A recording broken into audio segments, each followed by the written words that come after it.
Akses izin Pak. Akses izin Pak. Nggak mudah. Oh ya, silakan Pak Ayana. Ya, ada yang bertambahkan. Mungkin saya ke Pak Agato Pak. Pak Agato, ini sebetulnya untuk pelindungan Pak, pelindungan PMI kita. Ketika dia mau berangkat,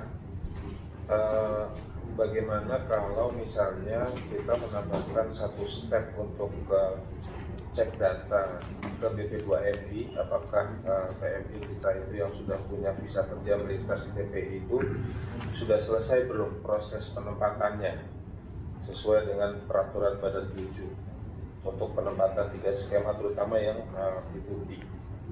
Nah, nantinya Direktorat Sistik dan Pusdatin di BP2MI kita akan menyiapkan tools ya Pak di kedua sistem kita. Jadi di imigrasi nanti ada update untuk aplikasi perlintasan untuk cek ke BP2MI, dan di BP2MI nanti kita siapkan pertukaran data untuk mengetikkan status yang selesai proses berdasarkan nomor paspor. Itu aja sih Pak. Pak Agato mungkin nanti bisa ingat. Terima kasih Pak Agato, Pak Kepala Badan, terima kasih kesempatannya. Ya, termasuk ini mungkin Pak Agato, kami sudah menyampaikan ke Pak Dirjen Imigrasi terkait mereka yang hampir menjadi korban penempatan ilegal. Kemarin kami baru gerebek lagi Pak, 19 atau 18 anak-anak muda usia 20 sampai 35. 15 orang itu asal Sulawesi Utara, hampir diberangkatkan ke Singapura. Saya posisi di Hong Kong. Dikabari terkait ada penampungan ilegal. Saya perintahkan Pak Brigjen Daya Perlindungan melakukan penggerebekan dan berhasil. Nah, masalahnya banyak kasus ketika kita melakukan pencegahan, itu kan prosesnya gini Pak. Kalau kita cegah, mereka dibawa ke shelter. Biaya kami, makan minum 3 kali, peralatan mandi kita berikan, tiket pesawat kita siapkan. Kemudian dalam pencegahan berikut orang yang sama muncul. Nah, itu sering terjadi. Mau yang ke Kamboja, mau yang ke Malaysia, mau yang ke Singapura, mau yang ke Hong Kong, sama. Nah, kalau seperti ini maka ya negara hanya pemadam kebakaran, dan kebakaran itu akan terus berulang.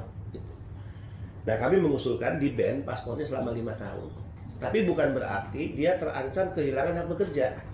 Nanti ketika dia sadar dan tidak menempuh lagi berangkat tidak resmi, kemudian dia berproses secara resmi, maka paspornya bisa dibuka. Sekalipun kita minta di ban selama 5 tahun. Karena kalau enggak Pak, dia akan diberangkatkan terus. Yang namanya sindikat kan, terus saja dia berusaha karena dia pikir ini bisnis. Kemudian saya ingin menanggapi yang disampaikan Pak Yuda. Pak, perusahaan itu izinnya dikeluarkan oleh Naker. Fungsi pengawasan terhadap P3MI itu adalah Naker. Sehingga keinginan kami adalah P3MI atau perusahaan yang dianggap nakal, yang dianggap brengsek, yang dianggap terlibat dalam kejahatan overcharging, ya kami ingin sebetulnya dari anak buah Pak Dirjen, ya. Nah, kita kan hanya memiliki kewenangan untuk merekomendasikan pencabutan, hanya itu. Nah, ini penting. Karena kalau kita lihat yang ditempatkan misalnya G2G, kemudian SSW Pak ya, SP2T itu aman-aman aja selama ini. Justru yang muncul itu adalah yang paling banyak yang disebabkan karena penempatan P2P. Kemudian terkait kenapa penempatan ilegal ini tetap marak, tetap ada, ya karena ada proses yang dianggap lebih mudah, di sana ada uang pit ya.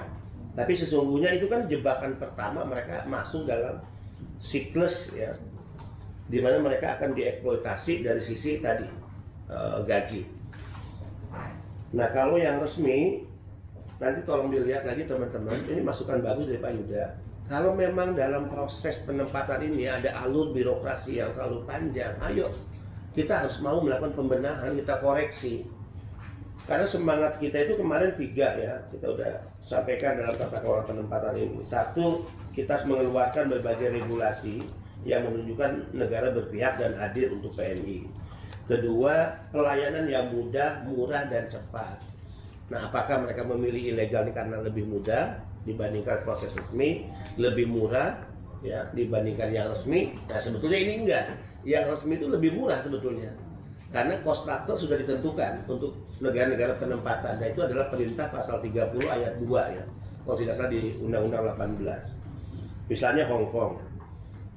Biaya penempatan berapa Bu? Hong Kong itu Bu? Untuk pekerja rumah tangga Hong Kong. Berapa biayanya? Misalnya ini contoh ya. Kontraktornya. Izin kan memang tidak dijumlahkan karena ada yang variable cost dan fixed cost. Iya.